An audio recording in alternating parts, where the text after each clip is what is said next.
I'm Jake Living Payne, the man behind the Conversation Project and things you might have heard here on this channel. And we are asking you, straight up asking you, for your help. We need your assistance to keep this project going. And in the next 15 seconds, I'm just going to allow you to find a way to learn about yourself. We're going to be very, very unaggressive and ask you to stop by our website. Go to thisistheconversationproject.com. The plea. Click on the plea. Click on that link there, and you find out more about this plea right here for your assistance.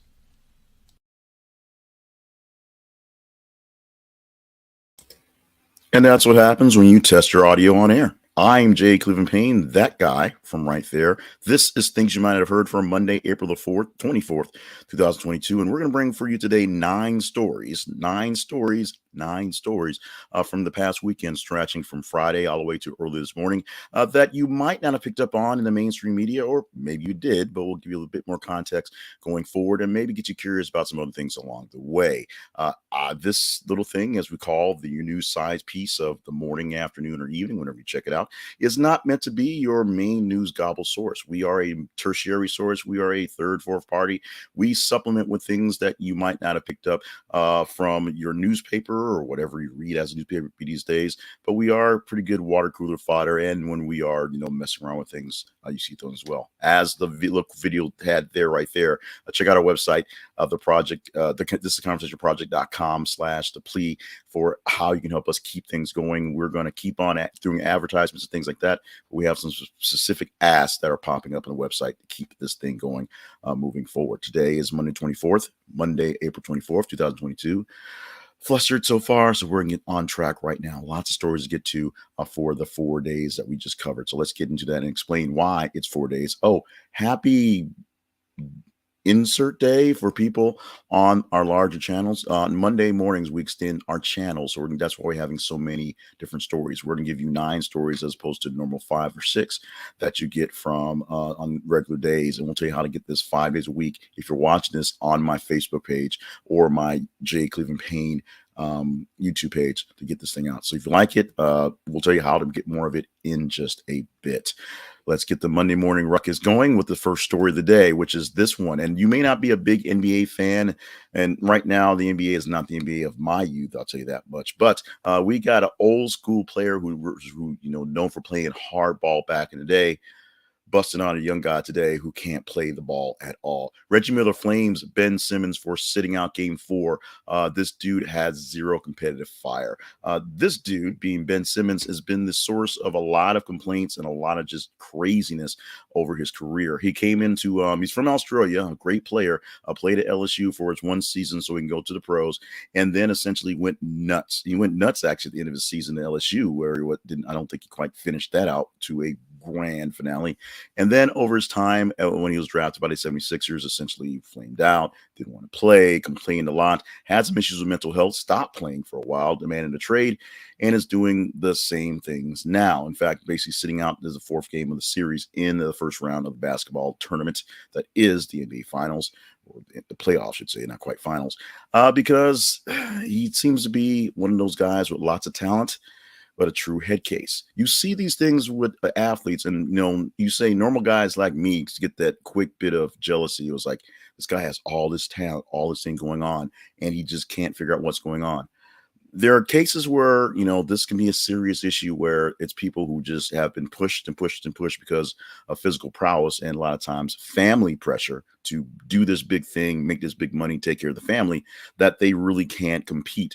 Michael Beasley is a guy who I tended to point at, who was a recent person who had all this great talent and just turned out to just really like to just smoke weed and not really practice and play very much.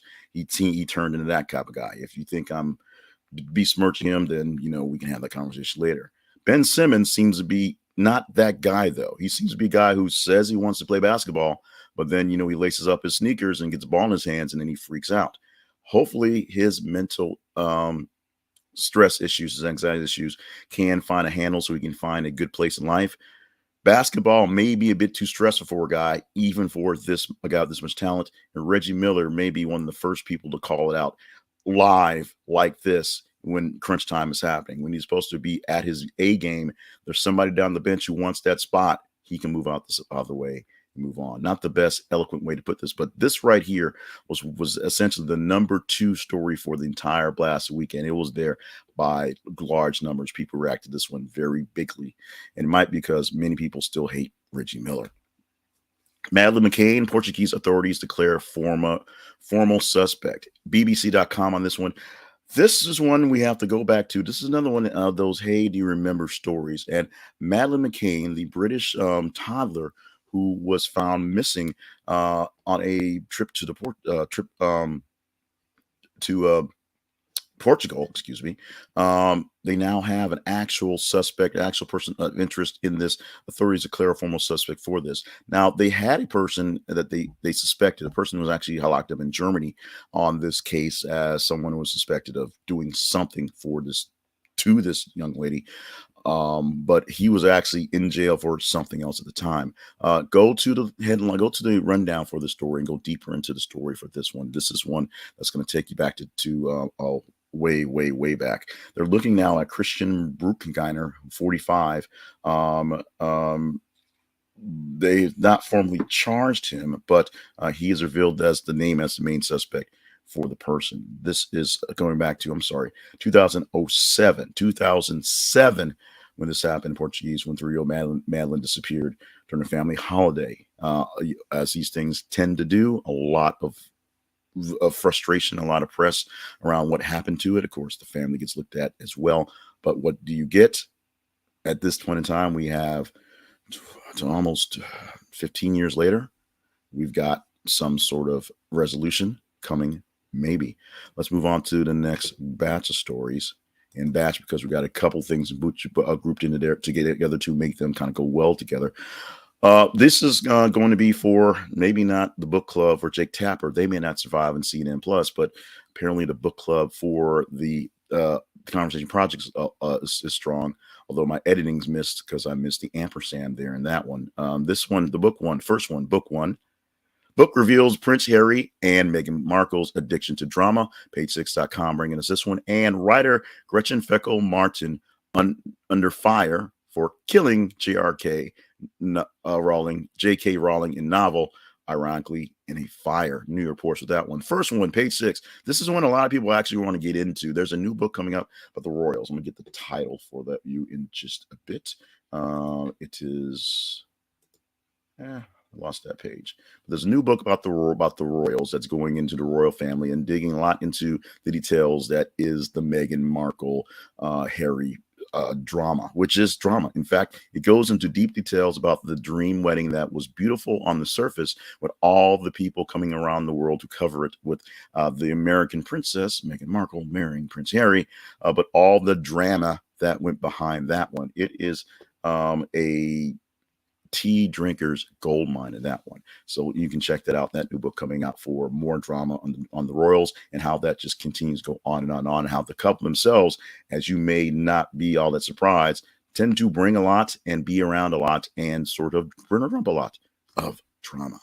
Gretchen Felker-Martin is a trans author, and she has her first debut novel coming out, which is an extremely weird trip, a horror story where basically anyone with enough testosterone turns into a zombie monster, which means it's like the Walking Dead, except everyone's not born with it, just the dudes and enough people with testosterone, which means a lot of transgender people, women who transition to men who have extra testosterone, that happens to them.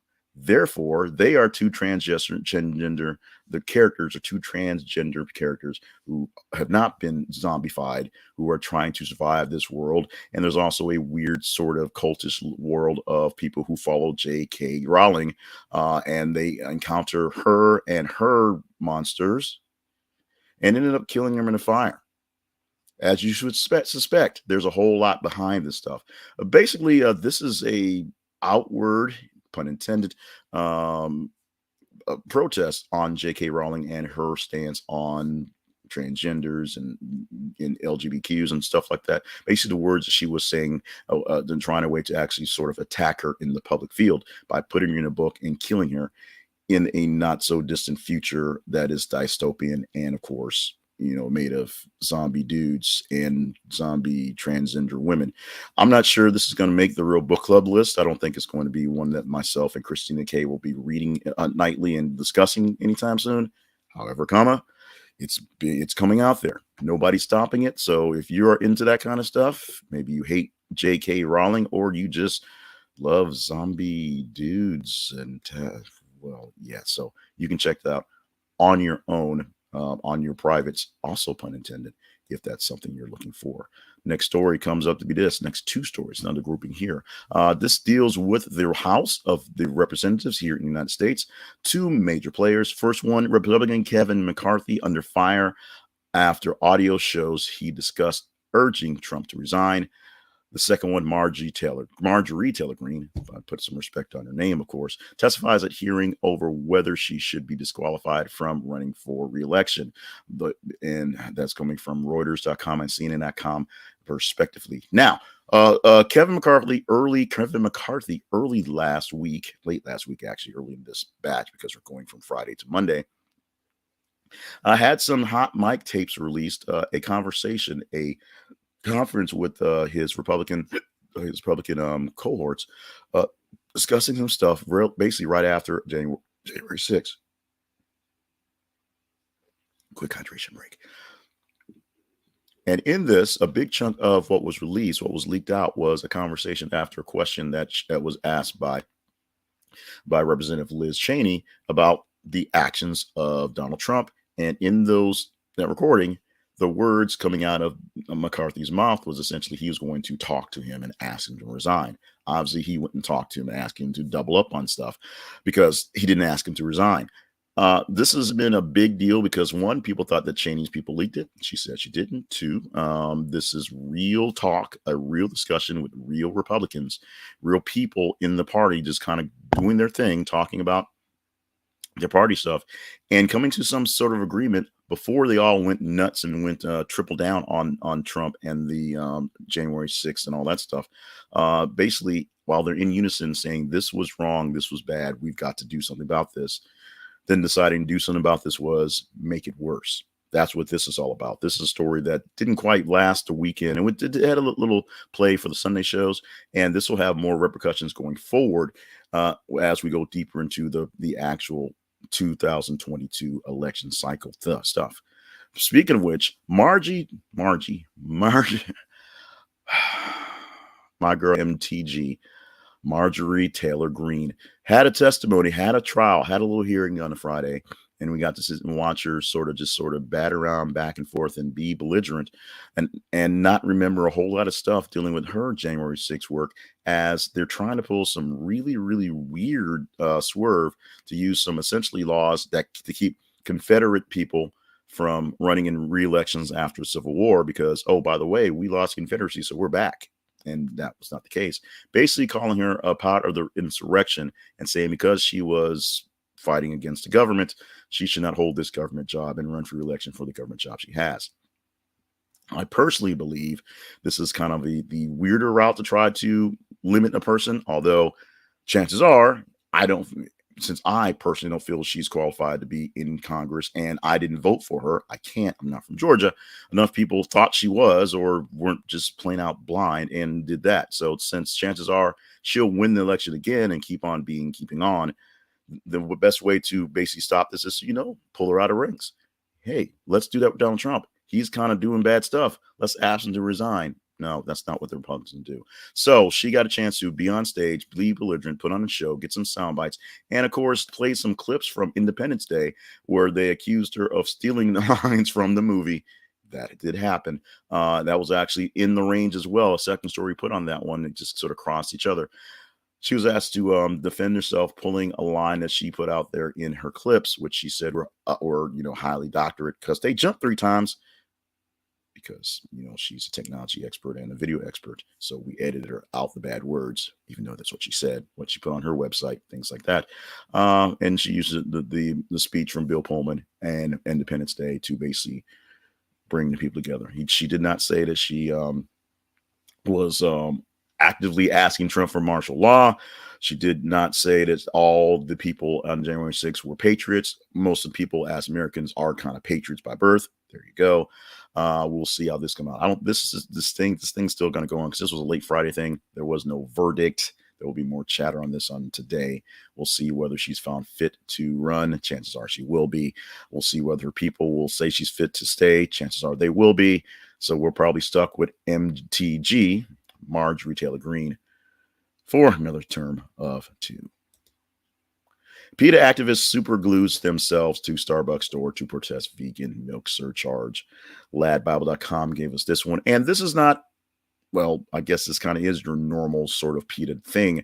There's a surcharge for using vegan milk because there's a surcharge for everything. Everything that costs more costs more. Just personal note, I've taken 3 people to lunch in the last 2.5 weeks and have worried how last time in the past, it's like an $18 affair. And now it's like a $35 affair just to go get a couple slices of pizza.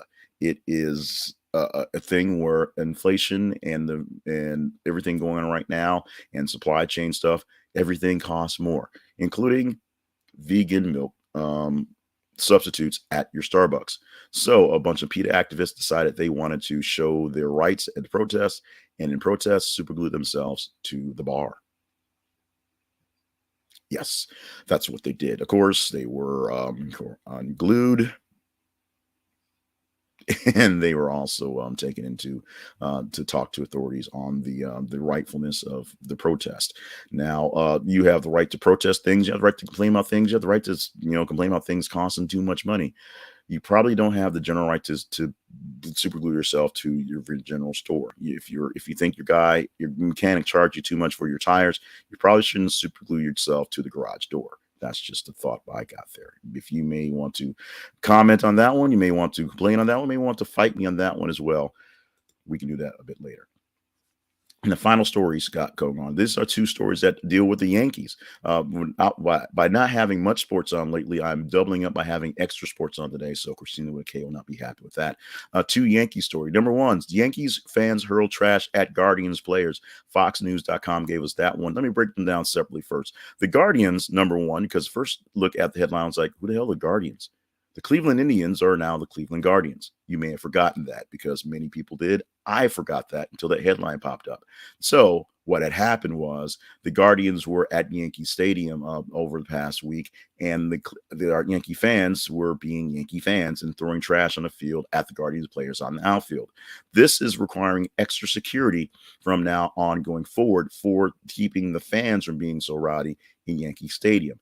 We're not sure what the reasons behind this one is. This might be a simple, we're out, we're about, we don't have any of these COVID restrictions we've had the past couple of years, so we're just going to act like a bunch of asses. And that's essentially what happened at Yankee Stadium. We'll see what happens going forward for them. Now, Hot Mike catches Mets broadcasters being absolutely disgusted with the networks showing Yankee highlights. This is a funny one, and this is one that popped up early, and I'm so glad that it lasted the entire weekend. So go to the rundown and click on this story from Bro Bible. They have a clip of Mets broadcaster Gary Cohen on Hot Mic while they're playing some Yankees highlights on the broadcast during the 6th inning, just to, they've got to play some stuff in between the commercial breaks, and they play some highlights of the Yankees game. And because the Mets are across town and they're rivals, they weren't so happy about that. Check out the moment on tape on Pixels, I guess, going forward there. Now let's get into what may happen, the future of things you might not have heard, something that you're hearing now that you may hear more about. This is a story that's coming up. Oddly enough, it's kind of a slow early morning. We're sure it'll pick itself up today with things going on, especially since we have more MTG stuff happening. But this is what we have to tease right now. Gilroy Garlic Festival canceled indefinitely, marking an end of a California summer tradition. Yes, after, like I said, we're not going to go too deep into it, but this is a tradition that is 42 years old of a summer festival celebrating the love and the art of cooking with garlic. It's not happening this year, and it's said it's canceled indefinitely. It's not on hiatus. It's basically done until somebody can bring it back. If you're a lover of the garlic festival or lover of festivals or just want to chat this thing up, you can help make this thing happen. We'll explain how the feeds work in just a bit. But first, let's talk about more money stuff. Yes, you can go to thisisaconversationproject.com/the and see what we're asking for specifically. But right now, let's talk about a specific sponsor for the day. Today's sponsor, which is Fundrise. Check out thisisaconversationproject.com/fundrise. That is thisisaconversationproject.com/fundrise, and get yourself some free money. Free money. What they're going to offer you at Fundrise is a chance to enroll in funds that help you buy stock into real estate. You become a real estate investor and buy a portfolio where other people will do the managing, other people will buy the properties, other people will manage the properties, other people will collect rent and pay you dividends for your investments. And the cool thing about what they're doing right now, they're bringing more people into the fold, into the world of real estate investing, because stock markets are so crazy right now, is they're going to offer you $25 of extra securities for joining today using our link. If you go to our link and put down whatever money you want to, you can get an extra $25 of a fund for your beginning right now. You can start for as low as you want to, start as, pennies basically, but get yourself into the world of real estate investing simple, easily, and securely by going to Fundrise. Check us out at thisisaconversationproject.com/fundrise. This is an affiliate link, so we do get a little bit for bringing you into the group, but you're going to be loving your new investments and loving the fact that they're giving you money to get in there at Fundrise. Now, ways to support the efforts here. Things you might not have heard is a project that is a part of the Conversation Project. Find out more about that project, which is the basic of it is we try to bring the most conversational news stories, most conversational topics out to the most conversational people. That's y'all around the world. This is the conversationproject.com is that home, the website. So find out more about it. Also, there are pages for more partnership opportunities and sponsors opportunities and other information about the project and things we've done, things we're doing in the future. The feeds are on Facebook and Twitter. You help us pick out the stories. You put the stories in range, as we say. You help vet the stories ahead of time. Go to facebook.com/thisisaconversationproject or twitter.com/th_conversation. And as we post news stories every 50 minutes, you vet them by engaging, like them, love them, hate them, share them. The more you engage with a story, the higher it gets a chance to be upvoted. On Monday mornings, as is right here, we go from a range from Friday morning to early Monday morning. That's 3.5 days or so. And we take that range, that's over 90 stories, sometimes close to 100 stories in that range. We cut from the top 30 stories of the weekend and we pull 7, 8, 9 stories as of today to talk about things that you might not have heard, to give you some water cooler talk going forward. Tuesday through Friday, we're going to pull through a full day's worth of stories, just one day. That'll give us about 30 stories. That'll give us about 15 top stories to look for. We'll give you 5 to 6, maybe 7 of those throughout the day. Today, if you're watching this on my main Facebook page, my J. Cleveland Payne page on Facebook, or my J. Cleveland Payne YouTube channel, this is the one day a week you will get this programming for this thing. So if that's all you can stand, then you're done. If you want to get this 5 days a week, check out the YouTube channel for things you might have heard for the Conversation Project. That is at thisisaconversationproject.com/YouTube, or follow the Conversation Project on the feeds for Facebook. You'll get this every single day, 5 days a week, for the videos. Now, we want to make sure you know a few more things to go water cooler wise that you might not have heard, including birthdays for the day. Happy birthday to Al Pacino, who right now is not into too many movies, but apparently into a 20-year-old girlfriend. Papuda, Zinga. I always mess that up. Renee Zellweger, who's right now starring, I guess not starring because it's over with right now, in the thing about Pam, the story that is a adaptation of the Dateline podcast and Dateline episodes on Pam Hupp, who has done, basically, oddly enough, changed her appearance and now looks more like Renee Zellweger. I'm going to let that sit for a second. Also, Jonathan Bailey, he's 32 years old. He's a member of the cast of Bridgerton. So I'm assuming he's one of the sexy dudes, because all the cast Bridgerton are sexy, especially the dudes. I'm just going to assume that's who he is. Somebody can tell him, explain that later. It's like Game of Thrones. Never watched it. Don't really care, but you people do. So he's 34 years old and he's probably a really, really sexy dude. Happy National Telephone Day. Today is a day you can celebrate the telephone. Celebrate it any way you want to. I'm going to do my best to celebrate it by ignoring it as much as possible, because it's Monday and things always bad happen on Monday. One more thing you might not have heard to take us out today. Nothing on earth can exceed the domestic weight limit of a small USPS flat rate box. And this is scientifically proven. The most densely, the most dense element on earth, if you packed it into the box, because the box can only hold up the box by its actual size limit, can only hold enough to weigh about 65 pounds of the most dense element on Earth. I think it's cesium. I don't have that exact list, but I think it's cesium. If you filled it up with that and closed it up, it would weigh about 65 pounds. The maximum limit for this box, which of course flat rate, is 70 pounds. So trust me, whatever you try to shove in that little box, you're getting your money's worth, because it's not going to reach up to 70 pounds. And if you've got cesium hanging behind your house, I think some people really need to talk to you about the stuff you're holding in your house, because it's probably going to kill you. And with that, we're going to wrap this up for this very shaky, very sort of crazy, very unorthodox version of things you might not have heard for Monday, April 24th, 2022. If you stuck around for the whole shebang, thank you so much. You're going live. If you're showing up in the future, drop a comment so we can see your comments. We can kind of see how things are going and what's going on, and how you're doing it. Give us some feedback. And remember, if you want to see this thing 5 days a week, stop by the Facebook page and follow us there. Facebook.com/This is the Conversation Project.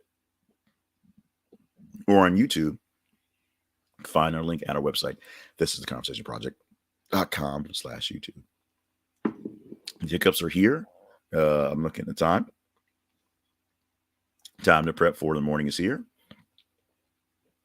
And we're going to be out of here. So thank you so much for joining us. Assuming I can't press any buttons the right way. And of course, we got some storms overhead, so that's a thing to deal with as well. We're going to wrap this thing up and get out of here. And Truth can do this thing again tomorrow. Maybe my words will work better. Who knows? We shall see. Thank you so much. We got this going tomorrow.